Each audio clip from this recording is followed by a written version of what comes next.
Mon nom c'est Mohamed Maïga. Aujourd'hui nous sommes mobilisés pour une seule et unique raison.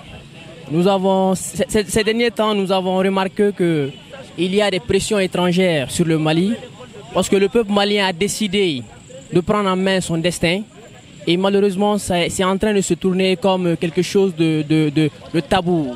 Ceci est une révolution du peuple malien. C'est le peuple malien qui a décidé de dire non au président, l'ancien président Ibrahim Boubacar Keïta, qui a failli à sa mission.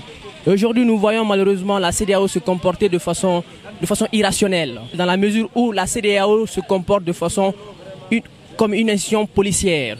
Elle doit comprendre, c'est le peuple malien. Ces genres de sanctions, c'est une façon seulement de réprimer le peuple malien. C'est une façon de pousser à bout le peuple malien afin que le peuple malien ait faim, afin que le peuple malien se sente, afin que le peuple malien même regrette même cette révolution et se soulève contre, voilà, à travers cela, ils vont faire des ingérences, ils vont venir, ils vont placer leurs pions et voilà, ils vont saper cette révolution. Pour moi, quand même, c'est une tentative de saper la révolution. Mais le but même, c'est de faire mal au peuple malien. Le but de ces sanctions même, c'est de faire mal à la population malienne, afin que la population malienne même regrette cette révolution. C'est le vrai but, hein. Le vrai but, c'est que le peuple malien se dit, bon voilà, nous avons regretté de faire cette révolution parce qu'on croyait que les choses allaient bien, mais malheureusement, on voit que les choses se dégradent de jour en jour. C'est une façon ensuite que le peuple se soulève contre les autorités qui ont fait cette révolution, cette soi-disant coup d'État que nous appelons révolution, que nous appelons par un soulèvement populaire.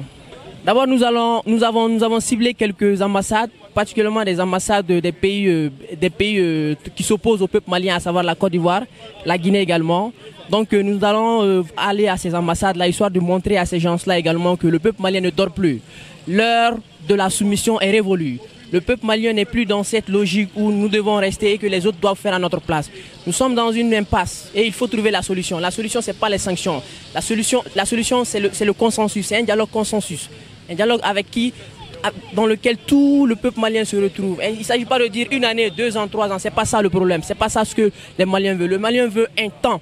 Quel que soit le temps, le Malien veut un temps dans lequel nous allons changer, nous allons parler du Mali, nous allons parler de l'avenir. Il ne s'agit pas d'organiser des élections à la hâte et que ce même système revienne. Nous ne voulons plus de ce système-là. Si nous organisons les élections à la hâte, sachez que le même système va revenir. Et ça, c'est là la même gouvernance, mais seulement les têtes vont changer. Nous voulons un changement radical. Nous voulons balayer complètement ce système-là. Et ce système-là, il est en train de rôder actuellement. Il rôde et bientôt il va rentrer parce que nous sommes divisés. Leur système, c'est très simple. Ils sont en train de diviser le peuple pour pouvoir entrer dans ce pays-là. Et malheureusement, nous n'allons pas nous laisser faire. Le peuple est levé aujourd'hui, c'est pour dire non. C'est pour dire non à cette tentative d'ingérence. C'est pour saper et c'est pour manipuler notre révolution. Voilà. Merci pas de quoi.